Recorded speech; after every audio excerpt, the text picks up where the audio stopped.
मसीह में हमारे प्रिय भाइयों और बहनों, प्रभु यीशु मसीह के अतुल्य नाम में आप सबको आज की सभा में स्वागत करते हैं।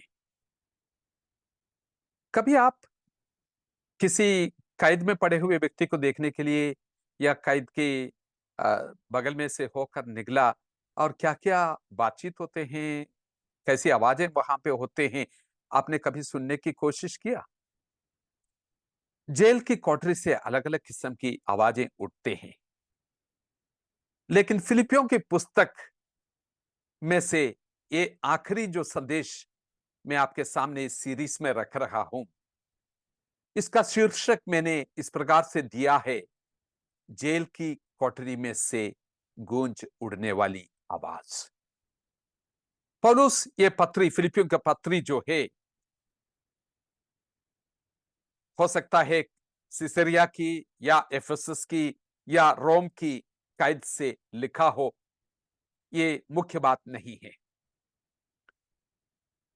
लेकिन उस कैद में से उठ के गूंज उठने वाली आवाज को एखो मैं इसलिए कहता हूं, ये शब्द निकल के काफी साल हो गई, लेकिन आज भी हमारे कानों में गूंज उठ रहे हैं।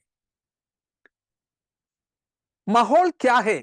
बहुत लोग पूछते हैं, mood off the nation survey, mood off the prison अगर एक सर्वे करें, माहौल क्या है अगर पूछा जाए, वहां पे क्या आप देखने की प्रतीक्षा करते हैं? हो सकता है बहुत गुस्सा, दुख, विलाप, शिकायतें, कुटकुटाना, बड़बड़ाना, बहुत कुछ हो सकते हैं। लेकिन ये जो बंदीगृह है, जहां पे पौलुस नामक एक कैदी जो पड़ी है, विपरीत, उसका बिल्कुल विपरीत जो है, एक अलग आवाज उस बंदीगृह से गूंज उठ रही है। फिलिपियों की पत्री, जैसे मैंने बताया, एक कैद से लिखने वाला पत्री है, लेकिन खुशी और आत्मविश्वास से भरा हुआ एक आवाज वहीं से गूंज उठते हैं। दुनिया के जो मापदंड है, मानकों के अनुसार ये बिल्कुल असामान्य है, अनएक्सपेक्टेड है। इसलिए इस प्रकार इसको ध्यान देने लायक है। क्यों ये ऐसी आवाज, ऐसी कठिन और विपरीत परिस्थितियों में से भी ऐसी आवाज क्यों आते हैं इनके अंदर से? मैं जब ये पढ़ रहा था, मैं ये सोच रहा था कि जो लोग ऐसी परिस्थितियों को आज सामना करते हैं, उस मसीह के देह के लिए इसमें कोई संदेश है कि नहीं? विश्व भर परमेश्वर के कई जन जो है, सुसमाचार के निमित्त ऐसे परिस्थितियों में से होकर निकलते हैं, उनमें से कई इन अनुभवों को देखने जा रहे हैं। और साथ साथ मैं पूछना चाहूंगा, क्या आप भी अपने जीवन में एक ऐसे कैद के अनुभव में से होकर निकल रहे हैं? ऐसे लग रहे हैं कि जीवन की जो परिस्थितियां हैं, उसके कारण से आपका जो स्पेस और आजादी जो है, बहुत कम हुआ है, बहुत सीमाएं चारों तरफ है, बढ़ने की रास्ता नहीं है, ऐसे आपको लगता है?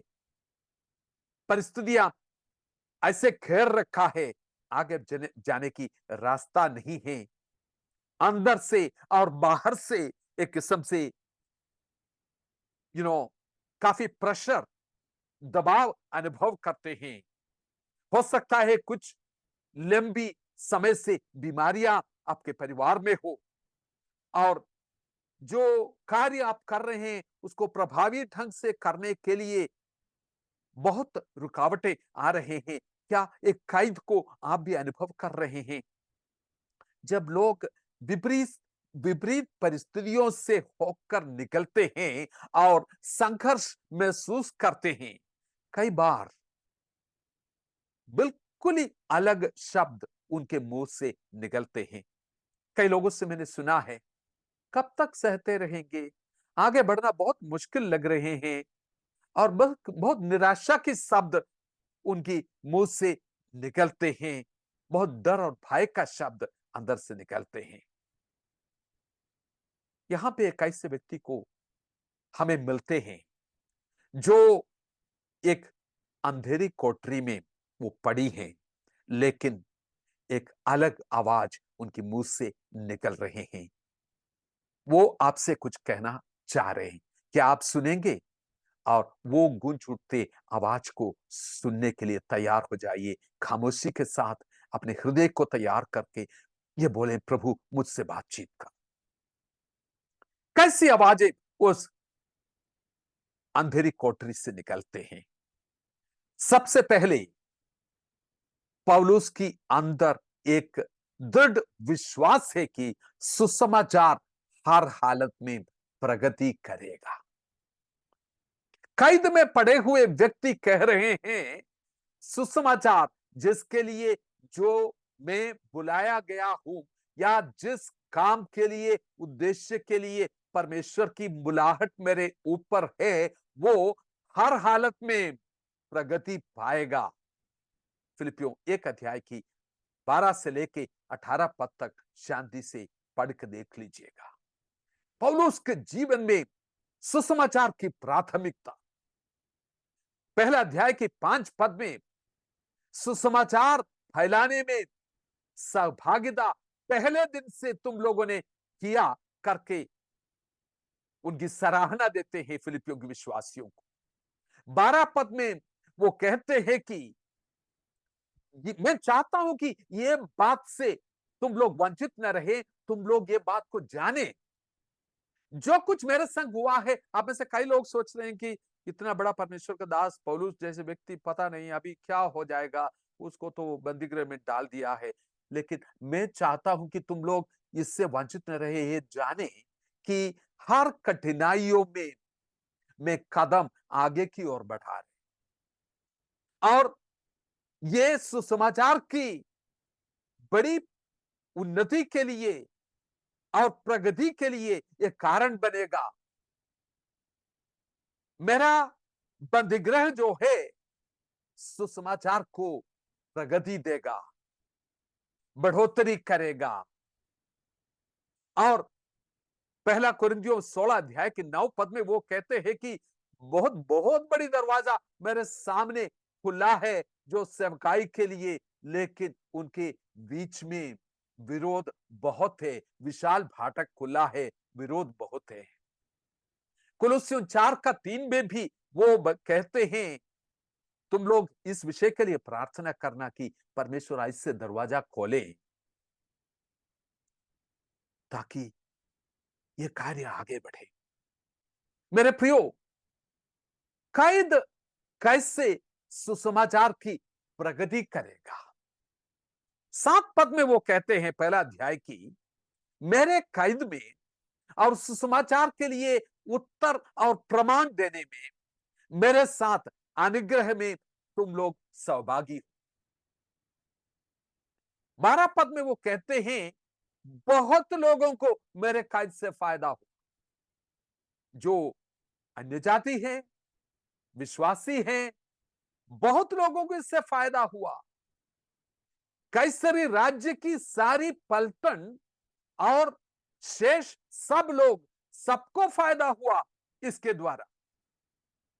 14 पद में वो कहते हैं कि मसीहियों को अपने प्रभु में हिम्मत बढ़ाया मेरे कैद के कारण से, क्योंकि विश्वासी कहने लगे, निडर वचन की घोषणा उनमें हो रहे हैं।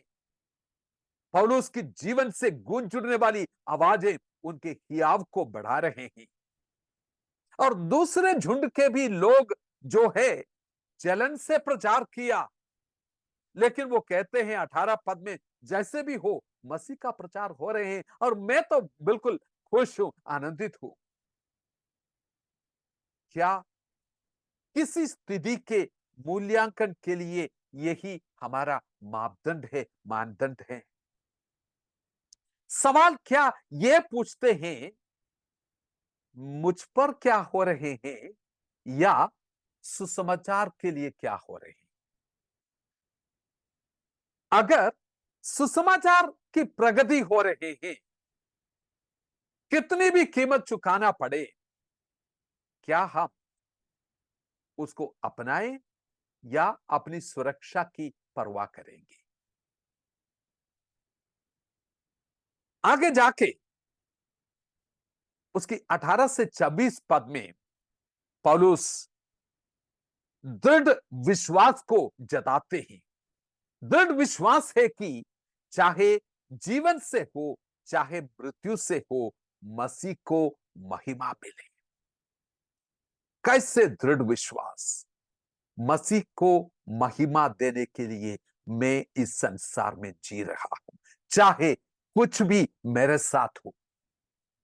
एक आनंद भरी आत्मविश्वास, ये जो उमड़ते हुए आनंद और जो हिम्मत है, ये मिस नहीं करना।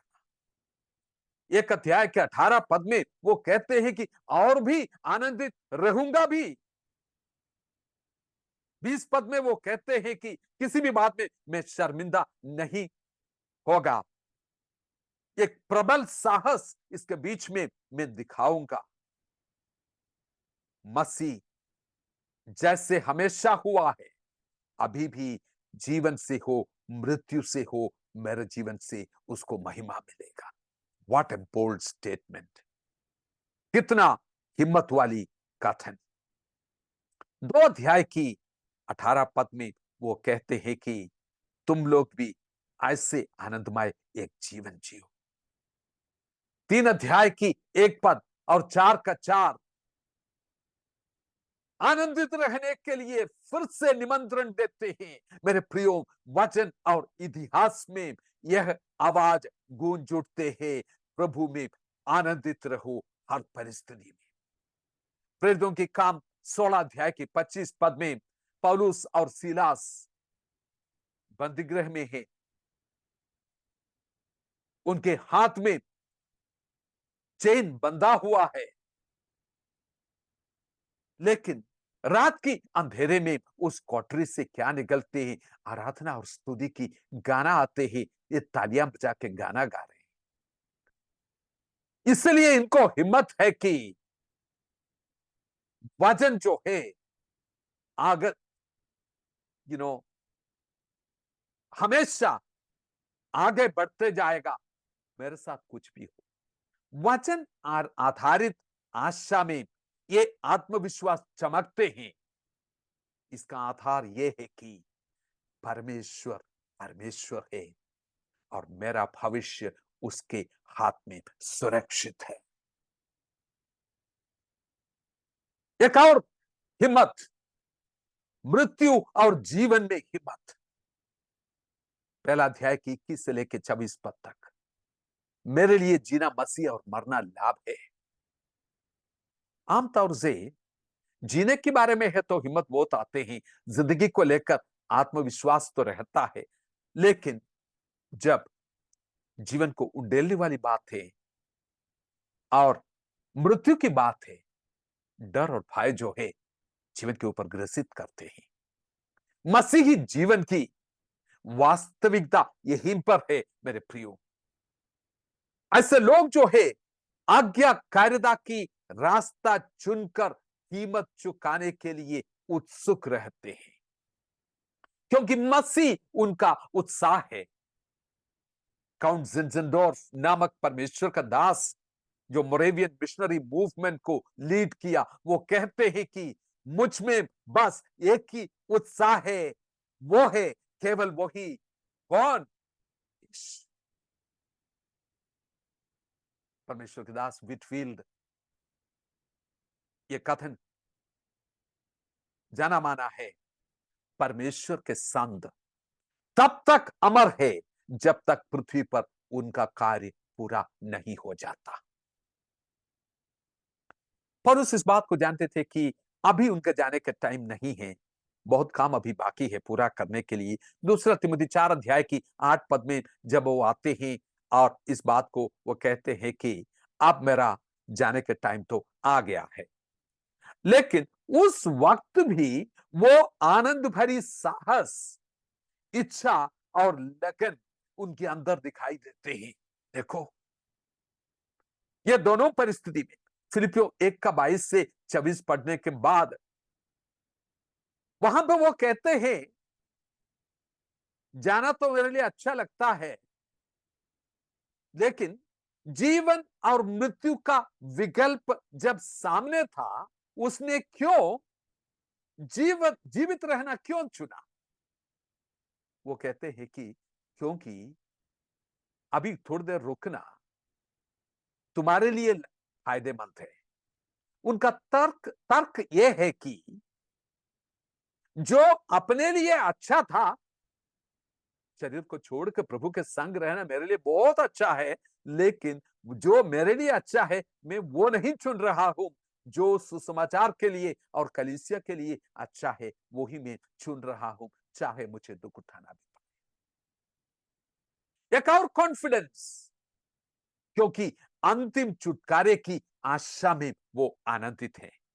पहला अध्याय की 19 पद में इसलिए वो कहते हैं कि मैं आनंदित रहूंगा, मैं बहुत ही आनंदित रहूंगा, क्योंकि मैं जानता हूं कि तुम्हारे विनती के द्वारा और यीशु मसीह की आत्मा के दान के द्वारा इसका प्रतिफल मेरा उद्धार होगा। जो उद्धार शब्द वहां पे उन्होंने इस्तेमाल किया, वो इस बात के बारे में नहीं कह रहे हैं कि ये बंदीगृह से अभी मेरा छुटकारा हो जाएगा, वो तो हो जाएगा इस संदर्भ में, लेकिन उससे भी बढ़कर कुछ बुनियादी चीज पर ये उद्धार टिकी हुई है। 2 पदों के ऊपर ध्यान देना अवश्य है, आत्मा के दान और उद्धार। आत्मा के दान, सप्लाई ऑफ द स्पिरिट। सुसमाचार की सेवकाई में प्रभु यीशु मसीह की या परमेश्वर की पवित्र आत्मा की बहुत बड़ा स्थान है। प्रेरितों की 4 अध्याय की 8 पद, कुछ पदों को मैं बोलूंगा, जल्दी से इसमें से होकर आपको ले जाऊंगा। प्रेरितों 4 की 8 में वहां पे लिखा है, पत्रोस जो है आत्मा से भरे हुए उन लोगों के सामने खड़ा रहा। कौन? अन्नास और कयफा। कयफा और ऐसे एक हाई पावर ग्रुप है, यही ग्रुप है, आपको याद होगा प्रभु यीशु मसीह को मृत्यु का दंड दिया था, वही ग्रुप के सामने खड़े हैं, लेकिन अभी क्या है? पवित्र आत्मा से भरा हुआ। इसलिए उनके अंदर हिम्मत था उनको कहने के लिए कि क्या तुम लोगों का हम आज्ञा माने या परमेश्वर की आज्ञा माने? 4 अध्याय की 31 पद प्रेरितों की पुस्तक से। कलीसिया मिलकर प्रार्थना कर रहे हैं। वहां पे क्या हो रहे हैं? जिस जगह में बैठा है वो जगह ही हिलने लगा। पवित्र आत्मा उनके के सामर्थ बहुतायत से उनके अंदर आया, filled with the Holi spirit, और वचन बड़ी हियाव के साथ बोलने लगी।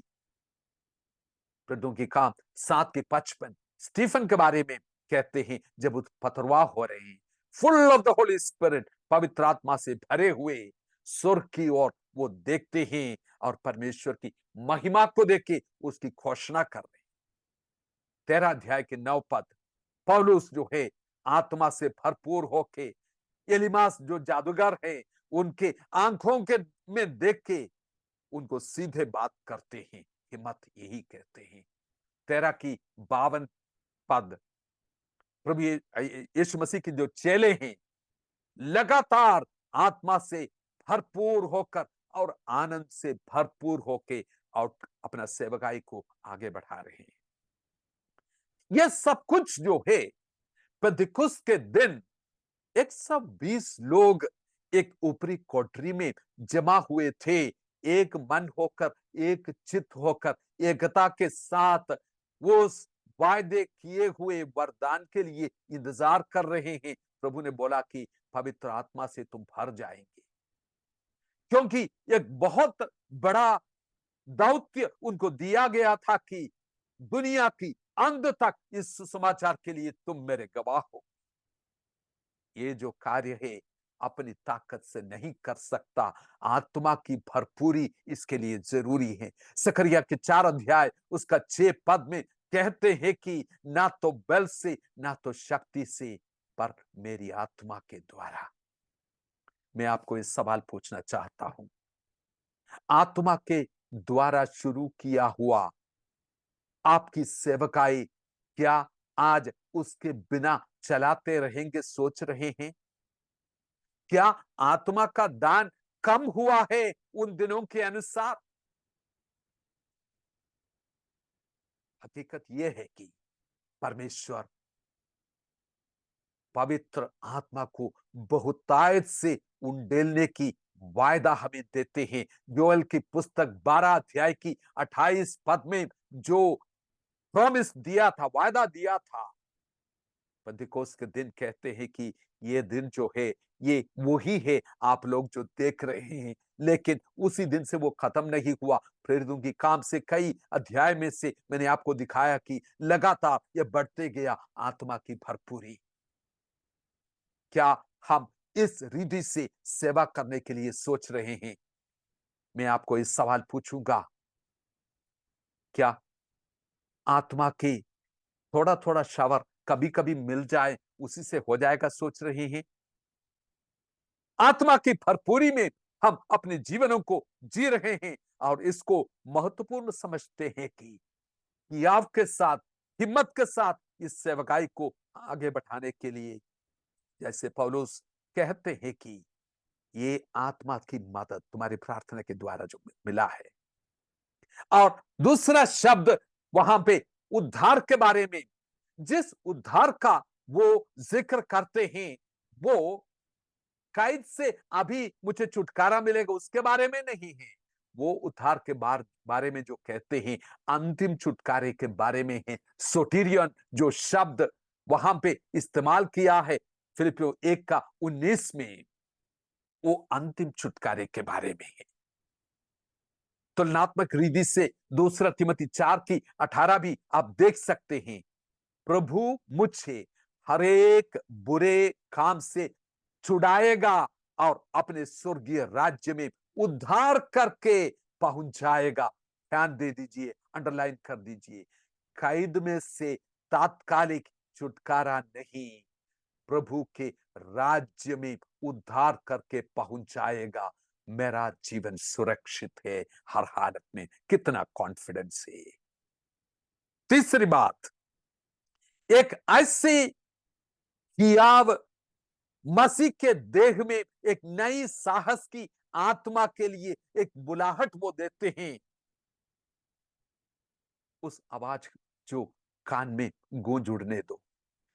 पहला फिलिपियंस की पहला अध्याय 27 और 28 पद देख लीजिए।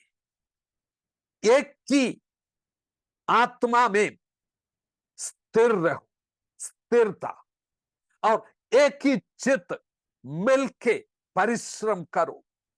स्थिर रहो, एक ही चित्त, एक ही आत्मा, और परिश्रम करो विश्वास सुसमाचार की इस काम के लिए।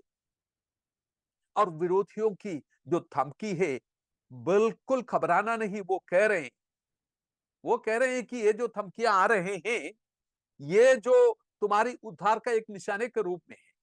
निडरता और विरोधियों को देखकर कांपना नहीं है। जिस विरोधियों का वो जिक्र करते हैं, कौन है वो? Powerful Roman establishment. इस फिर भी वो कह रहे हैं घबराओ मत, डोंट बी इंटिमिडेटेड, कोई भी चीज आपको हिलाने न दे। स्थिरता, भरपूरी, निडरता, और बिल्कुल कांपना नहीं। यिर्मयाह की पुस्तक 12 अध्याय की 5 पद में लिखा है, यदि आप प्यादों के साथ दौड़ते हैं और वे आपको थका देते हैं, थक जाते हैं बहुत जल्दी, तो आप घोड़ों से कैसे प्रतिस्पर्ध करेंगे? यदि तुम शांति के देश में गिरोगे तो यर्दन की झाड़ियों में क्या करोगे? जब छोटी सी बात है एकदम घबरा देते हैं, जब बड़ी दुश्मन को मुकाबला करना पड़ेगा कैसे तुम लोग रहेंगे? हिम्मत बांधने के लिए वो बोल रहे हैं।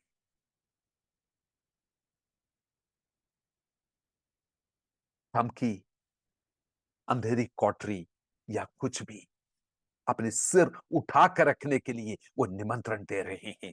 क्या ये आवाज आपके कान में गूंज उठ रहे हैं? पौलुस की आवाज। ऐसे नागरिक का व्यवहार करो जो सुसमाचार के योग्य चाल है। मिलके एक एथलेटिक टीम जो है, खिलाड़ी जो है, एक टीम के रूप में खड़े रहते हैं एक दूसरे को सपोर्ट करके।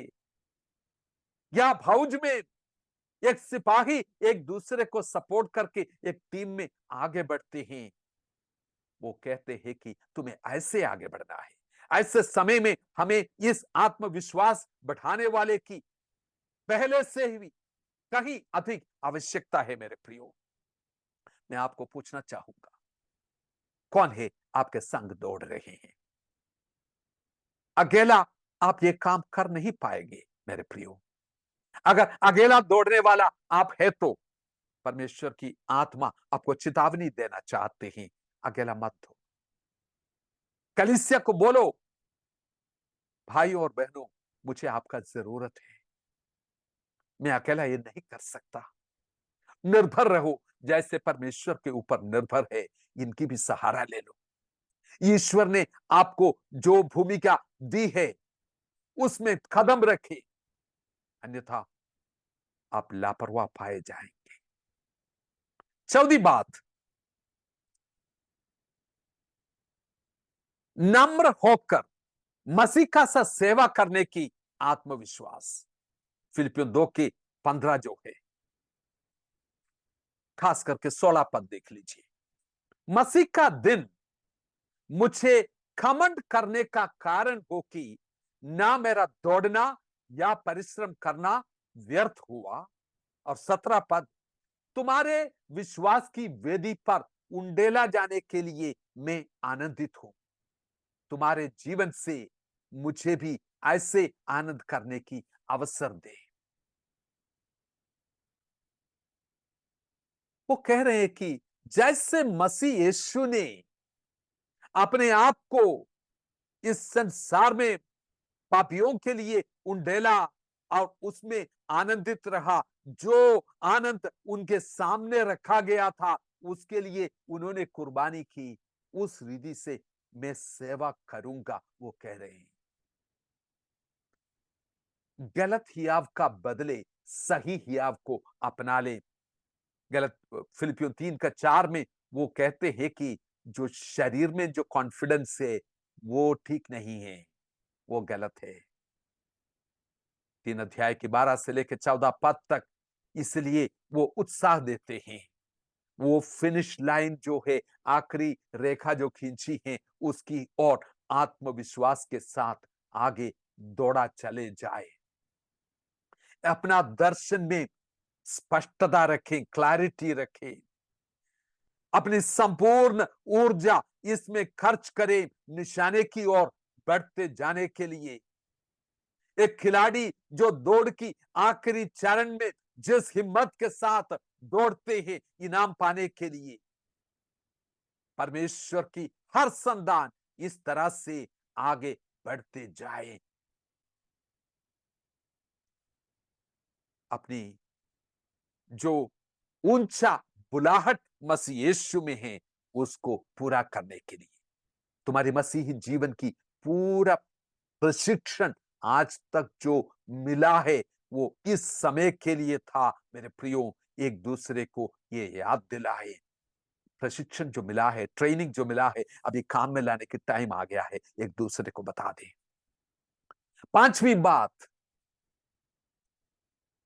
जो अच्छा समाप्ति का एक विश्वास, कॉन्फिडेंस इन फिनिशिंग वेल, ऐसे आत्मविश्वास जो कुछ कार्य परमेश्वर ने मुझे सौंपा है हर रुकावट के बावजूद मैं पूरा करूंगा।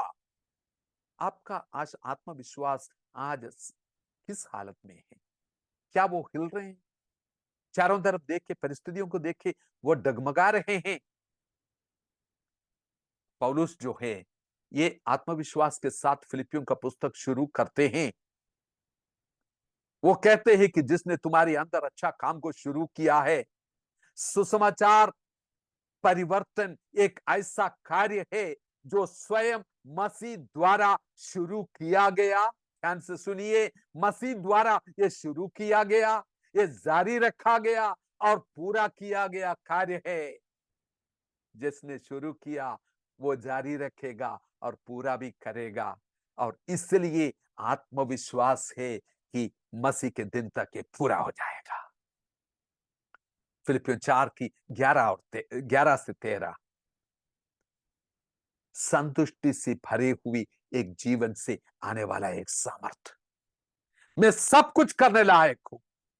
कितना हिम्मत है भाई, मेरे आज सामर्थ है, वो कह रहे हैं। परिस्थितियां मुझे कमजोर नहीं कर रही। सब कुछ करने के लिए इसका मतलब है कि किसी भी परिस्थिति में मसीह जो मुझे सामर्थ्य देता है वो मेरे लिए आगे बढ़ने और सेवा पूरा करने के लिए पर्याप्त है, कह रहे हैं। मेरे संग मिलके आज वही बात आप दोहराएंगे, मसीह मेरे लिए पर्याप्त है हर परिस्थिति में। और जो मुझे सामर्थ्य देता है उस मसीह के द्वारा ये कार्य भी पूरा हो जाएगा।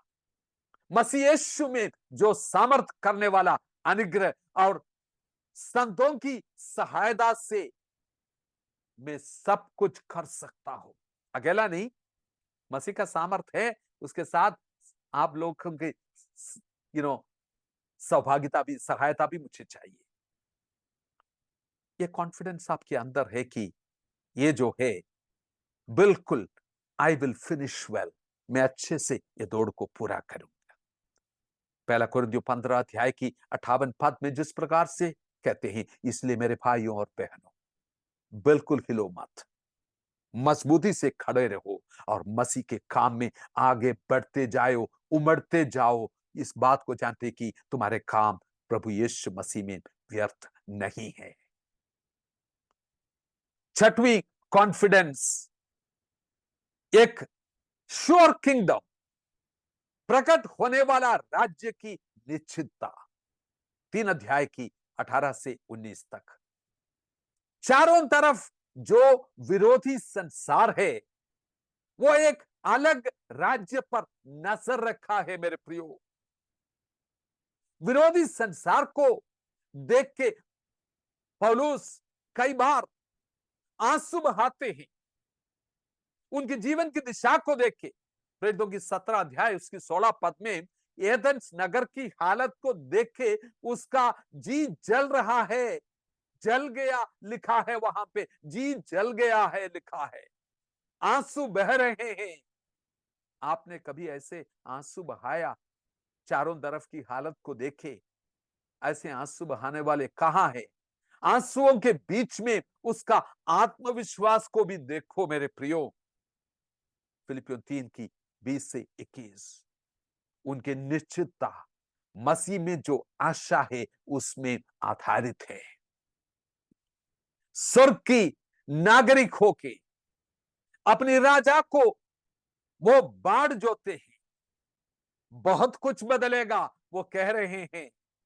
बहुत उत्साह है उसके जीवन में, जो बड़ी परिवर्तन होने वाला है जब राज्य आएगा। 3 अध्याय की 21 पद में मसीह अपने सामर्थ की प्रभाव के अनुसार हमारी दीनहीन देह का रूप बदलकर अपनी महिमा की देह के अनुकूल बना देगा। हिम्मत लेंगे? ये राज्य जो है पक्का है, आने वाला है। ये पक्का है, ये गारंटी है। ये दुनिया की कोई भी इंसान की गारंटी जैसे नहीं है। स्वर्ग पृथ्वी के स्वामी इसकी गारंटी देते हैं, जो संप्रभुता सबके ऊपर रखने वाला परमेश्वर है। इसलिए हमें वर्तमान संसार की क्लेश जब पढ़ते हैं, समझ लो कि ये तात्कालिक है। हम एक ऐसे नगर की नागरिक है जो कभी ना हिलने वाले है। न्यूज़पेपर की आखिरी हेडलाइन ये होगा, जगत का राज्य हमारे प्रभु का और उसका मसीह का हो गया और वो युगान युग राज करेगा। This will be the final headlines. प्रकाशित वाक्य 11 अध्याय की 15 पद। इसलिए इस हियाव को लेकर आगे बढ़े मेरे प्रियो, चाहे यहां अनजान और अजनबी भी लगते हैं। सातवीं बात, तुम्हारा नाम जीवन के पुस्तक में लिखा है। 4 अध्याय के 3 पद। जो जिन लोगों ने प्रभु यीशु मसीह पर अपनी भरोसा रखा है, उनका नाम यीशु ने जीवन के पुस्तक में लिखा है। यीशु ने अपने चेलों को एक बार बोला ना, जब वो बड़ी उत्साहित हो जा रहे हैं कि बड़ी चमत्कार हो रहे हैं, ये हो रहे हैं, वो हो रहे हैं, शैतान आसमान से गिर रहे हैं, हमने ये देखा वो देखा, प्रभु ने बोला रिलैक्स। इन चीजों को देख के तुम लोग बहुत उत्साहित होते हैं, ऐसा लगता है कि ये ही तुम्हें आनंद देते हैं। वो बोला कि सबसे बड़ी बात ये नहीं है, तुम्हारे नाम जीवन के पुस्तक में लिखा है, ये है सबसे बड़ी बात। क्रूस पर पूरा किया हुआ मसीह का काम में अपने विश्राम पाओ मेरे प्रियो। परमेश्वर के दासी कोरी टेम्बू इस प्रकार से बोला, यदि आप दुनिया को देखेंगे तो व्यथित होंगे, यदि आप भीतर देखेंगे तो उदास होंगे, लेकिन यदि आप मसीह को देखेंगे तो विश्राम पाओगे। क्रूस पर किया हुआ काम में विश्राम पाने वाले एक हियाव आपके अंदर है, एक हिम्मत आपके अंदर है। मेरा नाम जीवन के पुस्तक में लिखा है। When the roll is called up yonder, I will be there. जब मेरा नाम बुलाया जाएगा, उस दिन उनकी उपस्थिति में मुझे वो प्रस्तुत करेगा। आठवीं बात, परमेश्वर मेरे जीवन की सारी आवश्यकता वर्तमान के लिए, भविष्य के लिए भी वो पूरा करेगा। 4 अध्याय की 19 पद। जिस परमेश्वर ने मेरी आवश्यकता आज तक पूरा किया, अपनी स्वर्गीय धन की महिमा के अनुसार तुम्हारी आवश्यकता भी पूरा करेंगे। यह सबके लिए विश्वास योग्य है। एक बार फिर आपके कान में ये आवाज गूंज उठे, तुम्हारे बुलाने वाला विश्वासी योग्य है मेरे प्रियो। कितनी अद्भुत तरीका है जीवन जीने के लिए। जीवन की चिंताएं, विचारों को ये उसकी दबाव जो आते हैं, उसको वो एकदम दूर कर देते हैं। ये हिम्मत बड़ी मायना रखते हैं मेरे प्रियो। ये मसीह के ऊपर, परमेश्वर के ऊपर भरोसा रखने वाली जीवन के चरित्र है। ये सभा को बंद करते समय मैं पूछना चाहूंगा, क्या हालत है? क्या हालत है? चर्च का क्या मूड है? अपनी समस्याओं के साथ आपकी मनोदशा क्या है? इन परिस्थितियों के बीच में कौन सी आवाज आपके कान में गूंज उठ रहे हैं? विश्वास के साथ अनुग्रह के सिंहासन के निकट आओ मेरे प्रियो। अपने आत्मविश्वास मत गवाओ। मसीह जीवन को अपनी संपूर्णता में जियो। वो भरपूर जीवन जियो। मसीह इसलिए आया। परमेश्वर की शांति तुम्हारे हृदय और मन की रक्षा करे, और शांति का परमेश्वर तुम्हारे साथ रहे। मैं फिर से पूछूंगा, कौन सी आवाज आपके कान में गूंज उठ रहे हैं? उस अंधेरी कोठरी जहां पे पौलुस बंदी होके कैद में पड़े हैं, उस कैद से निकलने वाली आवाज कौन सी है? आपके जीवन की हर परिस्थिति में कमजोर करने वाला, बंधुआई लाने वाला, सीमाएं डालने वाला, अपनी जीवन की प्रभाव को रोकने वाला, हर परिस्थिति में क्या ये महसूस कर सकते हैं? ये आवाज को सुन सकते हैं? और आपके जीवन से भी ऐसी आवाज उठेंगे परिस्थितियों के बावजूद। इन वचनों को फिर से सुने। प्रभु आपको उत्साह दे ऐसे समय में कि आपके साथ, हिम्मत के साथ प्रभु के संग चलते रहे। मेरी आशा है कि इन वचनों के द्वारा आप बहुत आशीषित होंगे। अपने सहविश्वासियों को ये सुनाना, उनको भी उत्साह देना, इनमें से एक एक बात लेके समय बिता के पढ़ना। आशा है कि प्रभु इन वचनों के द्वारा उत्साह दे और आश्वास दे। जीवते परमेश्वर, आपके सामर्थ्य हाथ में प्रभु जी अपने बच्चों को सौंप देते हैं। हर परिस्थिति में अपने संभाले, अपनी सुरक्षा में रखें परमेश्वर। बड़ी उत्साह से और आशा से जो मसीह यीशु में है, इनको भर दे प्रभु जी, और आनंद के साथ तेरे संग अपने जीवन को ये चलाने पाए और बड़ी ही आव के साथ दौड़ने पाए उस मंजिल पर पहुंचने तक। आप इनको सुरक्षित रखें प्रभु जी, उनके हिम्मत को बढ़ाए, निशाने से अपनी आंखें हटने न दे परमेश्वर। सह विश्वासियों को ऐसे दें, एक दूसरे को उत्साह देने वाले बन सके। पिता और पुत्र और पवित्र आत्मा के नाम से मैं इनको आशीष देता हूं। आदर और महिमा जीवित परमेश्वर को देते हुए ये सब कुछ मांगते हमारे उद्धारकर्ता और जीवित परमेश्वर प्रभु यीशु मसीह के नाम से सुनौ दया से ग्रहण कीजिए। आमीन। God bless you.